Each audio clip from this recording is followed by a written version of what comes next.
Good afternoon, and welcome to our show today on the authentic married woman. And I'm Karen Seitz. I'm the lead teacher for a New Life Center, and I am a mentor and coach for married women to teach them how to find their happiness within and finally have the marriage and relationship that they always dreamed of, as well as the relationship with themselves that they've always wanted, and how to find happiness on the inside. And today I'm here with David Cope, the founder of a New Life Center. Hi, David. Welcome to a new year and a new Facebook Live today. Yeah, it's exciting. Thank you, Karen. We were just chatting about how we haven't done this for a couple of weeks because of the holidays, and we're ready to get back into our regular um, videos that we do because we enjoy them so well. Can you just take a moment and talk about the new name that you mentioned earlier and what's that about? Of course. So, new year, new name, as I Yeah. mentioned in a post yesterday, and I've been so excited about this. So, I'm excited to share with you all that our new name is the Authentic Married Woman. And the reason for our change in that name is to broaden the scope of how we help women. That our old name, Authentic Intimacy for Married Women, reflected one primary issue that we have as women in our marriages, which is intimacy. But the solution to that is really becoming your authentic self and having a relationship with yourself so that you can solve those bigger issues like intimacy or communication or feeling a connection with yourself and with your husband. So we thought the name change really encompassed all of those things, that the real solution is becoming authentic in yourself and becoming an authentic married woman so you can have the life that you want and the marriage that you want. Great. Thanks, Karen. Of course. So let me introduce myself. I'm David Cope, founder of a New Life Center with my partner, Peggy Litt. I got involved in relationships, wanting to find out what makes a healthy and happy, intimate relationship because I got divorced in the year 2000 and I committed myself to finding a solution to the problems of my marriage so that I didn't end up on my deathbed wishing that I had a loving and intimate relationship. So I took the responsibility and started reading books and studying again, but realized everything that I was reading was what I was told during those years or read, which didn't work to save my marriage. So I finally had an epiphany that in order to have a loving and intimate relationship with somebody else, I have to have a loving and intimate relationship with myself. It sounds kind of obvious right now, but when we're stuck in a marriage and we feel trapped and blaming our partners for what it is, we lose that awareness is that happiness comes from within me. Intimacy comes from within me. I can't expect somebody else to give that to me when I don't have it in myself. So, at a New Life Center for the last 10 years, Peggy and I have been working with individuals with how to find intimacy and connection within themselves and build a relationship with ourselves. And we've been teaching men and women how to do that for the last 10 years. And it's exciting to share this with you, Karen. So, what's Yeah. our topic today? And Our what are the three principles that we want to talk about? Of course. So our topic today is don't waste your money. Why marriage counseling doesn't work. And we're going to dive into that topic and pull it apart and help you to see why it doesn't work and then help you to see what does work. And before we dive into that, just a reminder, our three principles. And this guides the framework for our group. It guides the framework for the principles that we teach so that you can have a healthy relationship or a healthy marriage. And the first principle is that happiness is an inside job, that there's no one or no thing that can make you happy. And I always like to add this caveat, especially if you are unhappy. So if you Yeah. know you are unhappy, you've got to do the work on the inside to find your happiness within here. And then you get to bring that into the other areas of your life. And our second principle is that the only person you have any control over to change is yourself, that you can't change your husband. You can't change what he's doing or not doing, and he can't change you. So you've got to do that work. And when you work on yourself to change, then you get to experience changes out there in your external world and in your marriage. And then our third principle has changed a little bit to fit our name, but being an authentic married woman means having a relationship with yourself and feeling good about who you are, independent of your husband, independent of your marriage. And when you're able to do that for yourself, again, you get to bring your whole self and your authentic self into your relationship, which changes everything. And what we're going to talk about today really pulls those principles apart too to help you understand them on a deeper level. So, should we dive in, David? I think so. That was great, Karen. You haven't lost a beat. Boy, good job. A couple I of weeks love off. doing these videos. So Okay. I was talking to David beforehand. I was like feeling a little those nerves. I haven't done this in a while, but once I step in, it's just Yeah, that's something I great. really love to do and love to share with all of you. So, So I thought a good place to start, Karen, would be talking about some of the people may have heard Glenn Close at mm, the Golden Globes. She won the Best Actress for the movie The Wife, and she mm-hmm. had a speech that she gave. Could you kind of explain what it was about and Yeah, how that might relate to don't waste your money, why marriage counseling doesn't work? of course.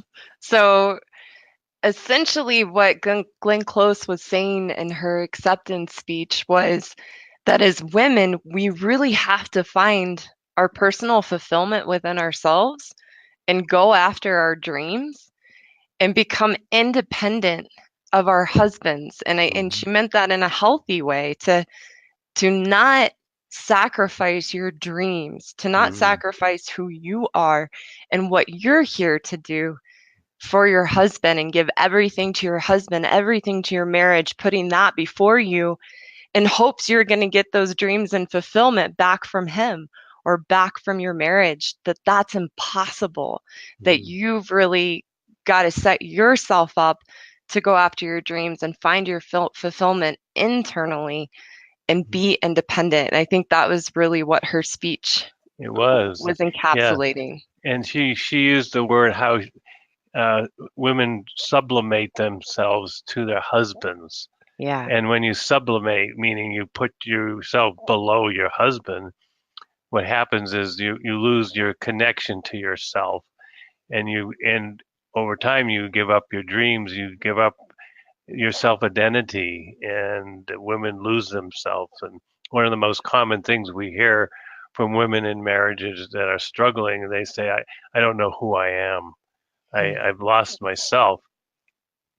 And that ties into the topic of why marriage counseling doesn't work, is because the way that marriage counseling is structured is it doesn't doesn't allow the independence of each person, and having each person in the marriage be responsible for their own well-being and their own emotional care and emotional state.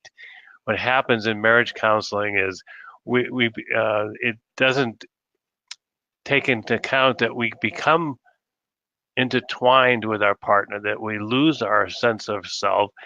Women become sublimated to their husband, and that sublimation, they give up their hopes and dreams, they give up their sense of themselves, and they lose themselves.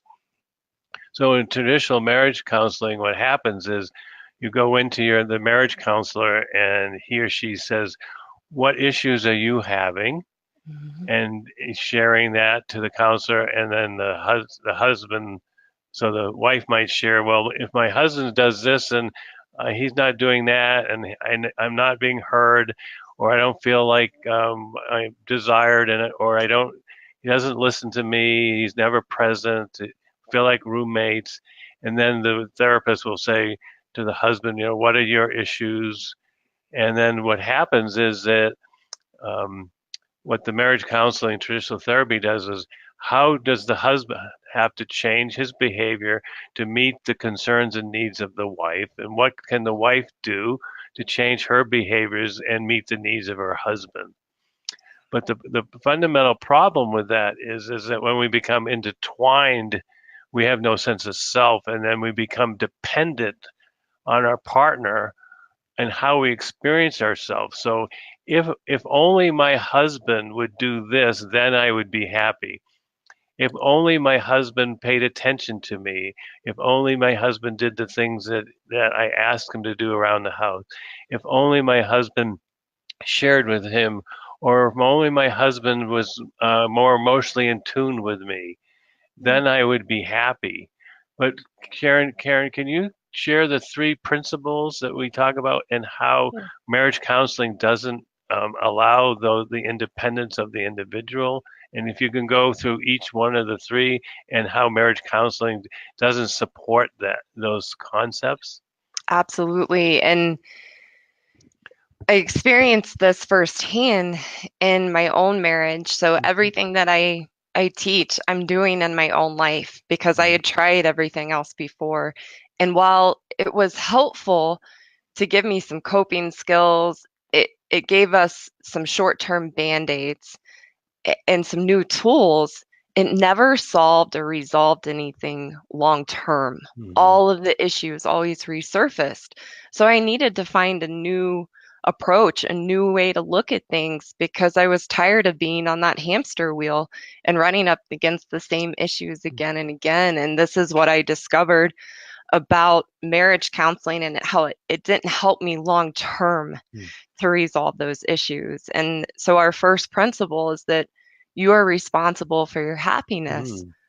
Well, in my experience with marriage counseling and trying to get my husband to do all of these things or say the right things or stop doing certain things to make me happy doesn't work. It conflicts with that because I have to find my happiness internally. That's my responsibility. Mm-hmm. And so then my happiness is always at the whim of my husband and what he's doing or not doing. So if he forgets um, that I like to be surprised for date night once a month, and he doesn't do that, or he doesn't say the right term of endearment that makes me feel special on the inside, then I'm unhappy and I make myself a victim to my husband, blaming Mm-hmm. him for how I'm feeling. Yeah. So I had to find a way to make myself happy and to do the things for me that that allowed me to feel good about myself and to take that burden off of my husband, which was so much more empowering and a long-term solution Mm-hmm. because then my happiness wasn't constantly at the whim of him.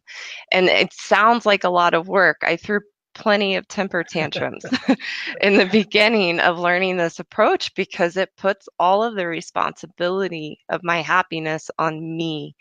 And and so it's normal to kind of kick and scream and like, well, wait, that's not fair and all these things, but it really empowered me and then I always had a solution to move through my own feelings of unhappiness or disappointment because it was on me and not on my husband.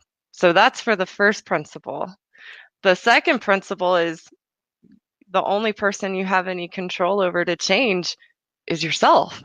And my experience in marriage counseling and many of my female clients that I work with is it's all about trying to get your spouse or your partner to change so that you feel better or the marriage is where you want it to Mm-hmm. be. And again, that disempowers me. It Yeah. makes me a victim to my husband and how he's showing up. And I don't put myself in the driver's seat of my life to create the change that I want to experience. And I put all my effort and energy towards changing him and vice versa. And it doesn't work. It ends up, again, we're victims to each other when we're trying to change each other to make the marriage what we want it to be. And the third principle about being an authentic married woman is really having a relationship with yourself and feeling good about who you are, which is not the premise of marriage counseling. The focus is all on the relationship between the husband and wife and the husband and the wife doing things to make the other person feel good. So all of those things take me out of the driver's seat, Mhm. and it's not that they're not helpful approaches, they're just short term. They're just band-aids to the real issue, because the real issue is me and Mhm. my unhappiness with myself, that because I'm so intertwined with my husband, I put all that unhappiness on him. So I Mhm. have to do the work to untangle myself and become Mhm. my own person and have a Mhm. relationship with myself. And then I can walk beside my partner, walk beside my husband, and not depend on him for my happiness or my well Mhm. being or how I feel about myself. That's my job. That's my work. And when I can do that, and when I did do that, that's Mhm. where I found long-term resolution in my marriage and the ability to work through the challenges and the ups and downs, because I had a self again. When it Mhm. was all revolved around my husband and being intertwined with him or tangled up with him, I couldn't get any resolution because I was waiting for him to change. Beautiful. Yeah. So a good segue here, Karen, is the common denominator, Yeah. and maybe the women who are might be struggling with, yeah, but why why can't he change and then I'll change, or if he does something I'll change, and the common denominator that we use really helps explain why that mindset doesn't work for a long-term solution in saving your marriage. Can you talk a Yeah. little bit about that? Well, one of the things that I noticed in my relationship with my husband, and what the majority of my female clients come to understand in themselves, is that all the problems I was having with my husband in our marriage were not unique to our marriage. I was having those problems in every relationship before my husband, feeling ignored, feeling jealous, feeling like I never my needs never were important, that I never got put first, that that we didn't have enough intimacy, we didn't have enough connection. I had those problems in every single relationship before my husband. So what I had to realize, and this is what the common denominator alludes to, is he can't fix those problems, because the only constant in those relationship problems is me. I'm the common denominator of my relationships, which means if I'm having the same issues come up in my marriage that I had come up in every relationship before that, then the problem lies in me. Mhm. And that, again, hard pill to swallow, but puts me in the driver's seat, because then I get to be the solution. And then I get to make those changes myself. And in being with a good man, remembering our central message and who we help are women who are with good men who have their walls up. Mhm. That was me. So when I did that work on myself to take my walls down and resolve those issues that have been coming up in every relationship, my husband, being a good man, all of a sudden he showed back up in the Mhm. relationship almost overnight, and he re-engaged because he felt safe again. Because me with my walls up, and I know, ladies, we all know this, that me with my walls up or you with your walls up, we're I'm going to use a strong word. We become bitches in our relationship, and we don't treat our husbands nice. Or I became the ice queen, Mhm. where I was just distant and unfeeling and just not there and pushing my husband away. So he didn't feel safe to be in the relationship, because he didn't know how I was gonna act that day. So when I changed those things, he stepped up with me.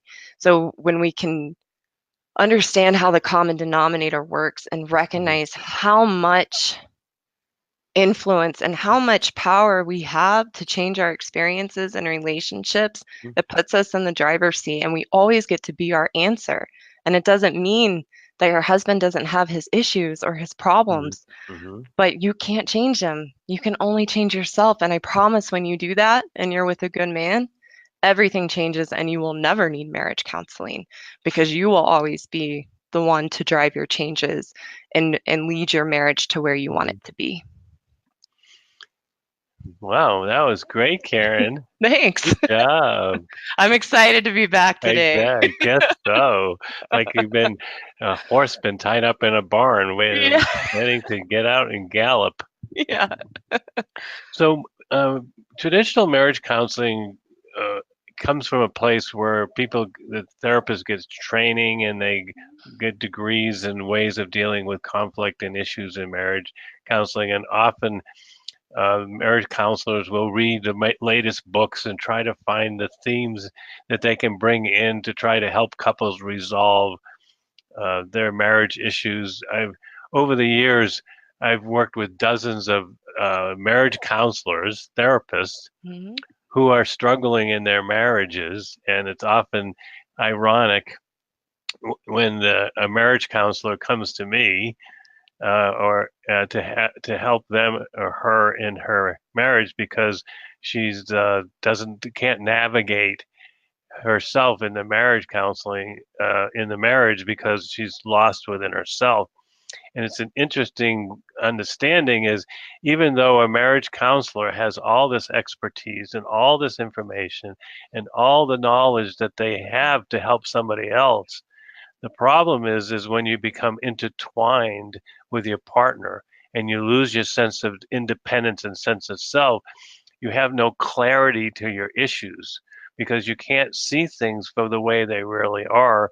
You end up living in your stories and getting involved in the resentment and the pain, and all of a sudden the marriage counselors that come to me become victims and they lose their perspective, so they can't see the very thing that they've been trained to do and trained to see, they can't see within themselves because they become intertwined and they lose their sense of self.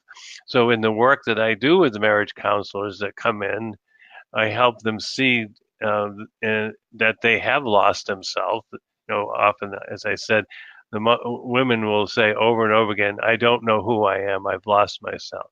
What the mind wants to do is say, "It's my husband that's causing me to have lost myself, and I've given myself up to him, and everything has revolved around him to do things for him."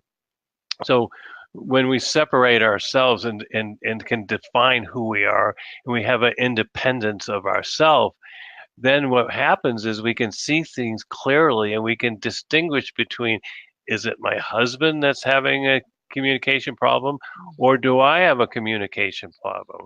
So often it's really remarkable that most of the marriage counselor, the women marriage counselors that have come to me over the years are the ones that have the communication problem.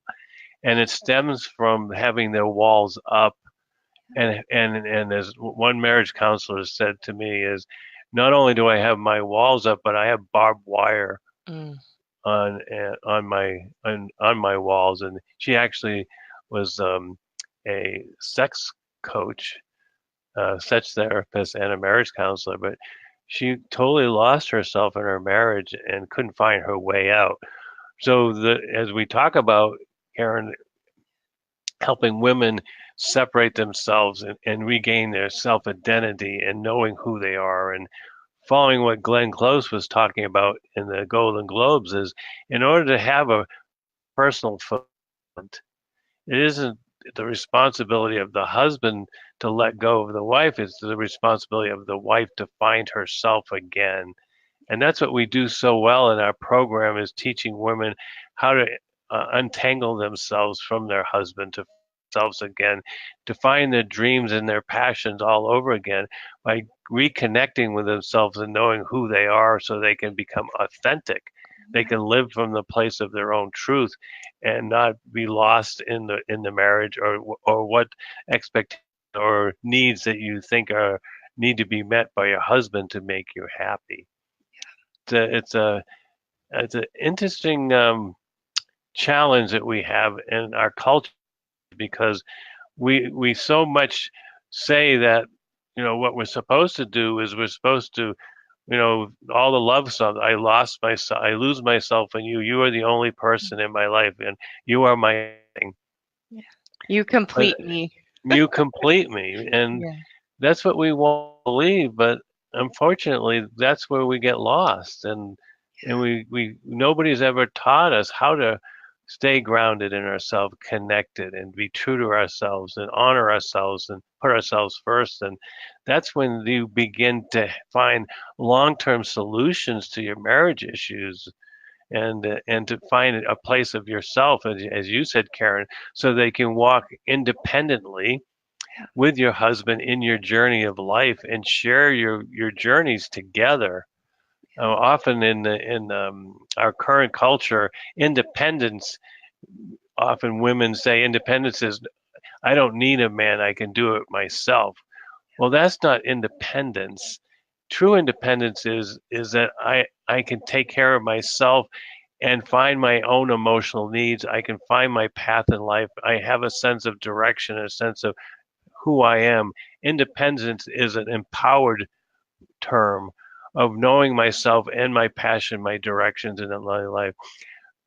Often in our culture, independence becomes, I don't need somebody else, I can do it myself. But that's a very empty, lonely life. But when you can find your own independence and your sense of self, then you can bring that richness of life to your partner, and then you can walk through life together, hand in hand, rather than intertwined and codependent with each other, dependent on your husband to make you happy and to fill your needs, which are practically impossible. Why is it, Karen? So why is it impossible for a a woman's husband to fill her needs? Well, one, it all ties back in. I love how this video is just tying into our framework, but it really ties into that fundamental concept that no one can make you happy. So I know for myself when I'm wanting my husband to fill my needs and to do that for me, he never does it right, or it never makes me happy, or I always want it some other way. And that's because I need to know myself and do those things for me. Yeah.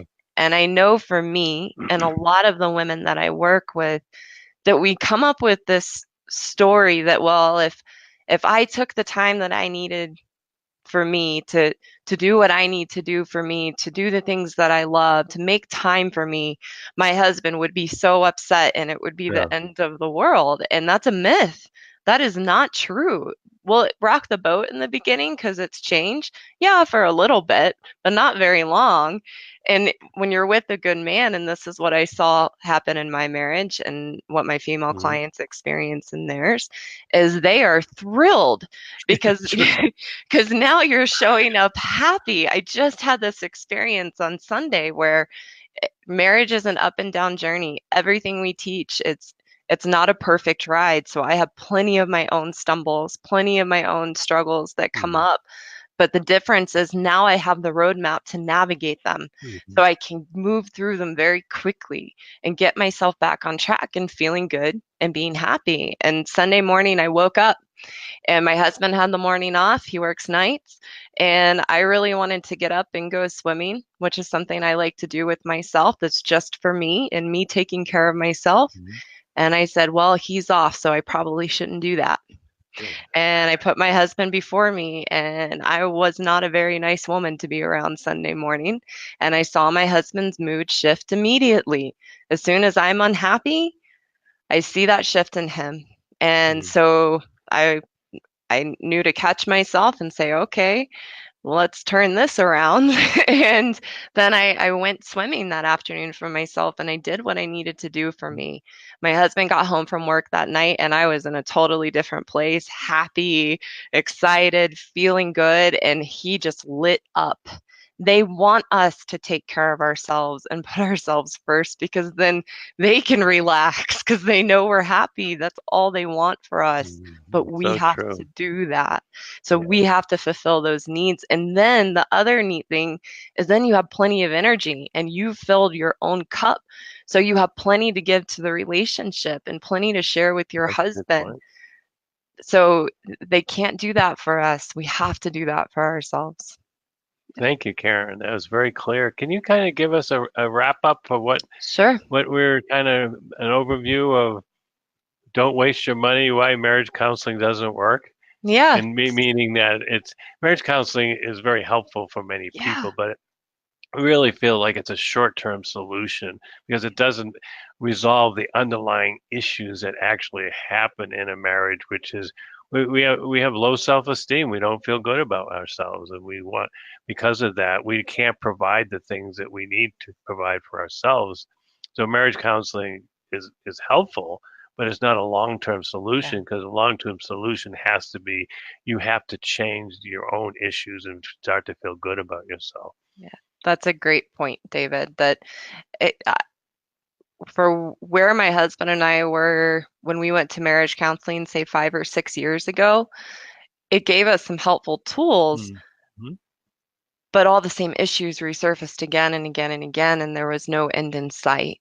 And so, what we've discovered at a New Life Center, what I've discovered in my own marriage, and what I teach other women to do is that in order to have long term resolution and long term changes that last, and to always have a roadmap to get yourself out of the challenges, Mhm. what I found to be true was marriage counseling was not the answer. It's a good, it gave me some short term fixes, some good things to cope, but not that long term change. And the reason why is because marriage counseling is centered around each person changing for the other person. Mhm. So it it it enables us to stay Beautiful. intertwined or tangled up in each other with no sense of self. In order for me to be happy, I need my husband to give me surprises. I need him to speak my love language. And I need him to um, start calling me on his way home from work. Just thinking of some old things in myself. And if he does those things, I'll be happy. And the problem with that is then my happiness is always at the whim of someone else. I'm not in charge of me. I'm disempowered and I make myself a victim Mhm. because I can't change anybody else. And happiness is up to me. Um, so that's why marriage counseling doesn't work because it doesn't focus on the individual taking care of themselves and having a relationship with themselves and being responsible for their happiness. And so what we have found that in order to find long-term resolution and long-term solutions in your marriage, you've got to work on yourself because you're the only one that you have any Mhm. control over to change. And that Mhm. when you do that for yourself, when you do the inside work to change, I promise you, when you're with a good man, because Mhm. that inside work for a woman is dropping our walls. Mhm. When you do that, everything changes. How you experience yourself, how you feel about your husband. It's like being newlyweds again, and you Mhm. feel good about yourself and you feel positively about yourself. So, guess what starts to happen? You start to see the positive things in your husband Mhm. and see him with a whole new set of eyes. And that's really where you're going to find the long term. I keep using the same term, but it's the same. That's how you find the long term solution for the It's long haul, is kind in of like yourself. magic. It's quite It fascinating. It's really is. almost too hard to believe that it could be that. It's hard work, but It's it's a very simple mechanics, an equation. Of course, you have to be with a good man and not yeah. in a dysfunctional um, relationship that has no way out. But it's quite magical that what we found with women and with good men and how quickly things can shift almost overnight. Yeah. Yep. It works and that's the neat thing. It works every time. Yeah, So on when I had that experience on Sunday that I shared with you, I knew what to do for myself. yeah. And I didn't spend a day or a week caught up in my stories about what I thought it was my husband was doing to make me feel upset and angry. I just knew, okay, this is me. And then it was a really quick fix. Hard work. Like David said, it's a simple formula. It took me being aware of myself and slowing Mhm. down, which I had to be taught how to do that. Yeah. So if you've been wasting your money or feeling like you've been wasting your money on marriage counseling and it's not working for you, that's really normal. We see that all the time. And so if you're looking for something that is going to work and that can teach you a roadmap for the rest of your life, then let's have a conversation. We can get really clear on what's going on in your marriage, where you would like to be. And if we can help you get there, then we'll talk about how. And if not, that's okay too. But that conversation will give you more clarity and more insight and more of a plan than you have ever gotten. So I would love to talk with you. It's a new year, a new start. What a perfect time to start working on yourself and finally take your walls down and find your happiness within. So, private message me and we'll set up a free breakthrough call and just have a conversation. I would love to talk. Thank you so much, Karen. It was fun getting back after the holidays, and it's always a pleasure sharing this with you. One of the things at New Life Center is really important that all of our teachers are true teachers, that they actually are doing the work with themselves and their relationships. Peggy and I are on the journey ourselves to learn and grow and make sure that we find our own independence and bringing our true selves to each other in our relationship. And I know that you're working hard on yourself, Yeah. Karen, and in your marriage with your husband. And it's a pleasure to share this with you. And so thankful that the women that are listening have a fresh perspective of something different, but something that's so commonsensical that we forget often when we become intertwined. So thank you so much, Karen, and Thank you. appreciate sharing this with you. Okay. Well, Have a good day, yeah, everybody. we'll be back next week. See you then. Okay, bye bye.